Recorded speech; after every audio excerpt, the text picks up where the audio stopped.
Today is day one of the Four Corners Championship. I'm about an hour late, so I didn't want to rush. Yeah, last year was my first year playing it, and I went to Sadie's right before the tournament.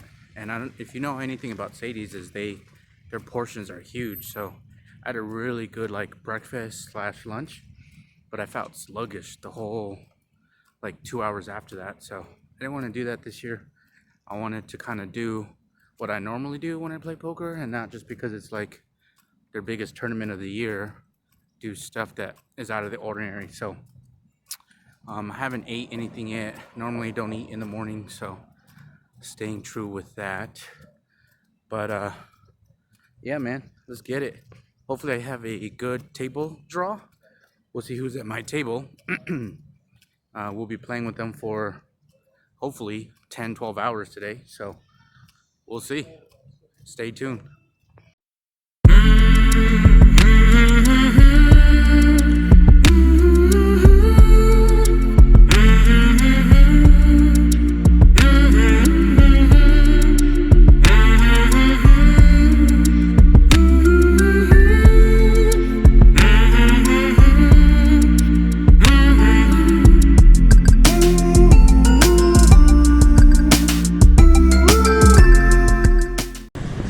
You can see the ambulance behind me. After you play in a casino for quite some time, you're not as surprised when you see ambulances and fire trucks and stuff at the casino. If you think about it, it happens a lot, you know. Maybe you lose money you can't lose, and you have a heart attack. I don't know. It's nothing to really play around with, but it happens a lot. Alright, so we're on the first break. It's been 2 hours. It's now 2:10, and we start with 20,000 in chips, and you can buy another 10,000 in chips for a $30 add-on, so you can essentially start with 30,000. After 2 hours of play, I have 40,000, and I'll tell you a few of the hands how I got those 40,000. The first hand, I'm just gonna look at my phone, make sure I have it written correctly. The first hand that I really want to add is the first hand that I played. I showed up about 45 minutes after the tournament had started, and again, I have no information on the table. I played with maybe 2 guys on the table. The guy on my direct left, he's a really big 5-5 live player. He's really good. I didn't like that he was on my left, but other than that, I didn't really know a lot of people at the table. So I come in and it's my big blind, and I have queen 9 of clubs. Blinds are 50 and 100. I'm in the big blind with queen 9 of clubs. Everyone folds and the button raises to 225. That's an easy defend for me. The flop is ace king 4 with the ace king of clubs out there, so I'm drawing to the nut flush draw. He bets 400 and I call. The turn is a 10 of spades. Give me a gut shot Broadway draw. He bets 600. I call again. Now looking back at the end, I probably could have raised here. I have a lot of equity in the hand. I have 14 outs. I have any club, any jack. I mean, I don't know, I wish I would have not played it as passively, but as played, I called, and the river's another red 10. He bets 1200, and I tanked for about a minute, thinking if I should make a play now. I ended up letting go. Again, it was my first hand. I didn't have any reads on the table. Kind of let it go. Now, had I been on time, I probably would have seen that his VPIP and his PFR were through the roof. Like, his VIP was probably, it's probably at 70%, and his PFR is probably at 30-35%. It's pretty high. So had I known that when I played the hand with him, I definitely would have raised. I probably would have been way more aggressive with that hand, but what can you do? So the next hand, the blinds have gone up. We're now at 100-200. Late position opens to about 500.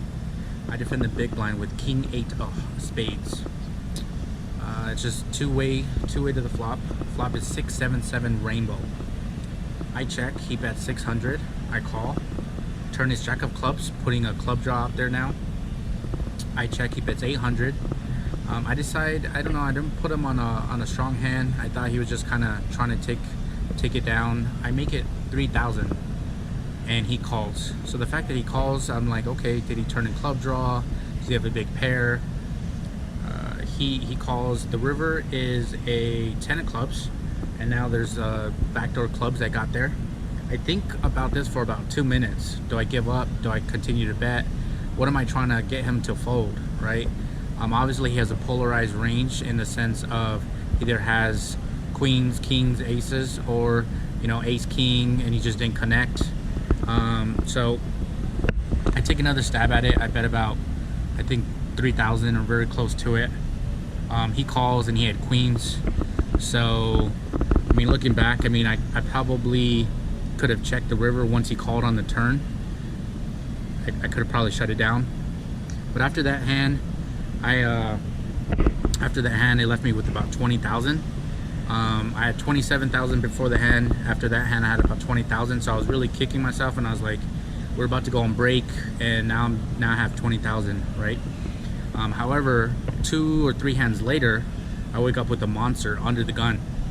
The blinds are still 1 and 200. I have 20,000, and I look at aces with 20,000, and I limp under the gun with aces. The guy who had queens, who just won a big pot off of me like 2 or 3 hands prior, he makes it 700. Again, I limped because the table had been pretty active, and I was hoping that somebody was going to raise. Not only did that guy raise and he made it 700, but he gets 5 callers. So 700, 700, 700. Like, I was ecstatic. Dream scenario, right? It gets back to me, and I have 20,000. I'm thinking how much I can make it. I also want to make it look like I'm squeezing, so I make it 5,200. And the guy who made it 700, he goes all in for 35,000. Everyone else folds. I obviously call, and he had kings. I have aces, kind of a cooler there for him, but I now have 43,000, and it was a clean run out. Obviously, I ended up winning that hand, and now we're going into level 4. 1, 2, 3. Yep, level 4, and I have 40. I have what, 13,000 more than our starting stack. So I'm pretty comfortable. Have a good read on the situation.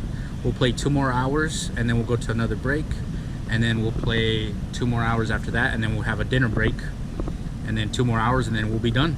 So hopefully we'll give you updates throughout that night. All right, guys. Talk to you guys later. What's up with all these flies? There's literally like a bee over here too. All right, guys. So it's been up and down ever since after the first break. If you remember, I had 43,000 after our first break, and right now I have 23,000. I'm still fine. The blinds are going to be 4 and 800, so I'm going to have 28 bigs, something like that. So I'm not in too much danger. I'm still fine. I just gotta spin it up a little bit. But a few hands that I wanted to go over. So one of the first hands that I got involved in was right after break. The blinds were 100, 150, 300 with a $50 ante, and the guy who's under the gun, he's been pretty tight, pretty solid. He makes it 800, and he has about 20,000 behind. I'm next to act, and I make it 3,200, and again I have about 43,000. He calls. The flop is King Jack 10, and he checks. He instant checks, and just the way he checks, I didn't get a good feeling about it. I didn't think it was a good flop for me, so I checked behind, and the turn is a 7. He bets 5,600. I call him with aces, hoping to hit a queen. The river is a 4. He goes all in for 1,100 or so. I tank for like 3 minutes. I'm trying to think of what I can beat, right? So he has ace king, I have him crushed. King queen, I can beat. Kings, 10s, jacks. all those have me crushed. Obviously ace queen, he could have called pre-flop and flopped the nuts. So somebody ends up calling the clock. I end up finally folding, and I fold face up, and he's like, dude, that was such a good fold. He shows me kings for top set. So I'm super happy that I made the right fold, even though it was really tough to fold there. But after that hand I have about 30,000, which I could have had been down to like 20,000 and change. The next hand, let me see if I can find it here. The next hand, the blinds are 150, 300, and a $50 ante as well. 4 people limp in, and I check in the big blind with 10 jack of spades. The flop is ace king 7 with 1 spade. The guy in early position, he bets to 1600. Everyone calls, so I call. The turn is the queen of spades, which is just the gin card, right? I make Broadway, and I have jack high spade draw. So I check. Everyone behind me checks, and then the river's a 4 hearts, a blank. I lead out for 2200. I get 1 caller, and I win the hand, and I get 38. I'm up to like 38,000 after this one. The next hand, blinds are 200 and 400 with a $50 ante. Under the gun makes it 1,000. The button calls, the small blind calls, and I complete with ace jack of clubs. The flop is king queen 4 with 2 clubs. So I have a Broadway draw, I have the nut flush draw. It's just, oh my goodness, I wanted to get all my money in on this hand. Small blind and me check, and under the gun, the guy who initially raised, he bets 2,800. The button calls, which kind of makes me think what he's on, but I end up calling. The turn is a red 7. I check. Initial raiser bets 7,000, and the guy on the button, he folds, and I call. The river's a red 3. I brick. We both check. He shows king 10 of hearts. So after that hand, I'm down to 26,000. And then after that hand, I hadn't really played anything. I have 23, so you know, I've been kind of just looking for premium hands, just looking for spots. But I'm glad with the aces. I mean, aces versus kings, top set. I could have been down to 20 early, and then the ace jack of clubs, when I flop the world and go brick, that could have been a little bit more expensive. I could have put my money all in, and I asked him. He said he would snap call me, even though he had, you know, king 10. So overall, I'm pretty happy with how I'm playing. Obviously, when you come back from the first break and you have 46,000, and then you go down to the second break and you have 23,000, you're thinking that, you know, you're in a bad spot. But you know, considering the hands that I told you about, aces versus kings, and I saved about 11,000 there, and then the ace jack of clubs versus king 10 on a king high board with 2 clubs, I could have easily, you know, put my entire stack in with that flop. So, you know, prudence pays off, you know. But overall, I'm happy with how I'm playing. You know, I'm gonna have about 38 bigs, 2 more hours, and then we'll hit the dinner break. So hopefully we have a little bit more chips, and then after the dinner break we'll play 2 more hours and hopefully find a bag. We'll find a bag and then come back Monday. So let's see if we can spin it up a little bit. What's up, guys? We made it to the dinner break. We got a 30-minute dinner break now. I have about 43,000 in chips. I think the last update that I gave you, we were at 21,000, so we essentially doubled up. Really we're able to spin that up. The funny thing is, we doubled up early. Like, I want to say probably within the first 20 minutes we doubled up, and then the last hour and a half we were card dead. We didn't even play any hands, not because we didn't want to, but because we really didn't get any cards. I'm telling you, man, this poker is not for the faint of heart, I'll tell you that. Let me pull up these hands. So when we got back from the first dinner break, I doubled up So this is what happened. Blinds are 4 and 800 with a $100 ante, and I raised with ace jack to 2100 under the gun plus 1, and I have 2100 behind, or I have 2100 to start the hand, and I raised it 2100. Guy in late position, he ships it for 10,300, so it's about half my stock. I'm hoping I at least have a flip because I don't think I can fold here. So I call, and he has kings. So you know, I have about 32% equity, so not the end of the world, right? I hit an ace on the flop, it holds, and I had about 32,000 after that hand. Then after that, I have 31,000, and then I make it 2100 with ace king. I get one caller, flop is 10-8-4. I bet 2,000, he calls, turn is a 7. I bet 4,000, he makes it 16,000. I fold, he shows a set of 8s, so I go back to 22,000. So all the money that I just got, I give it back, right? The hand that I doubled up, blinds are 500, 1,000 with a $100 ante. I limp in early position with queen 10 of diamonds. Guy behind me, to the left, the guy who I said was a really good player, he makes it 2,500. There's a guy on the button who calls, and then I call, and the flop is queen 8-7,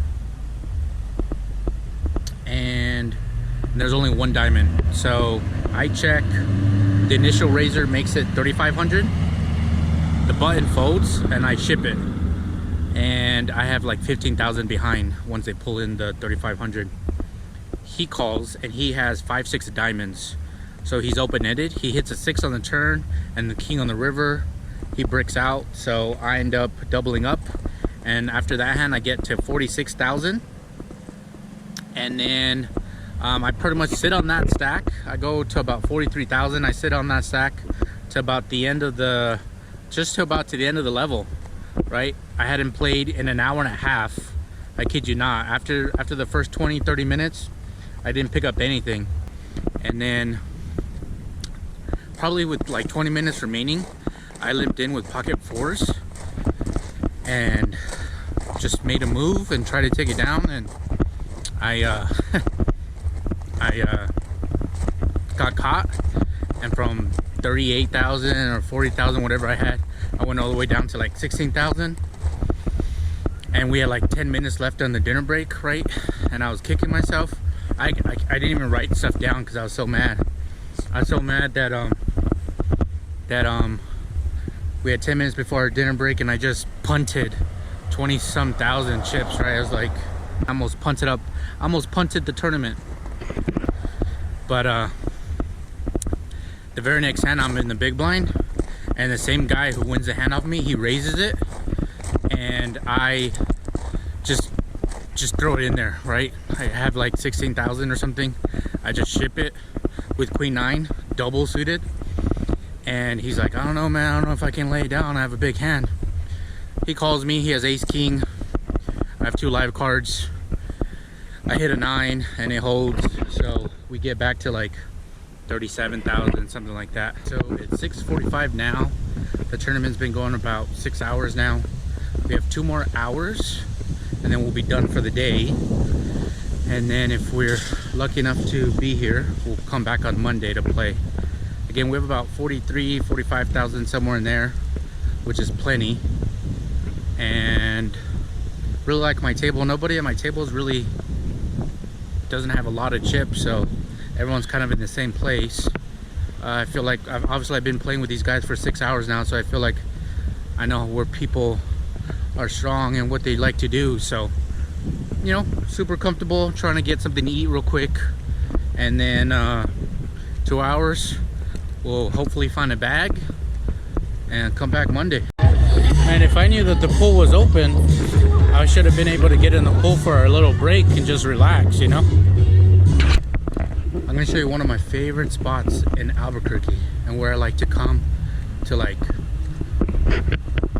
de-stress. Check this out.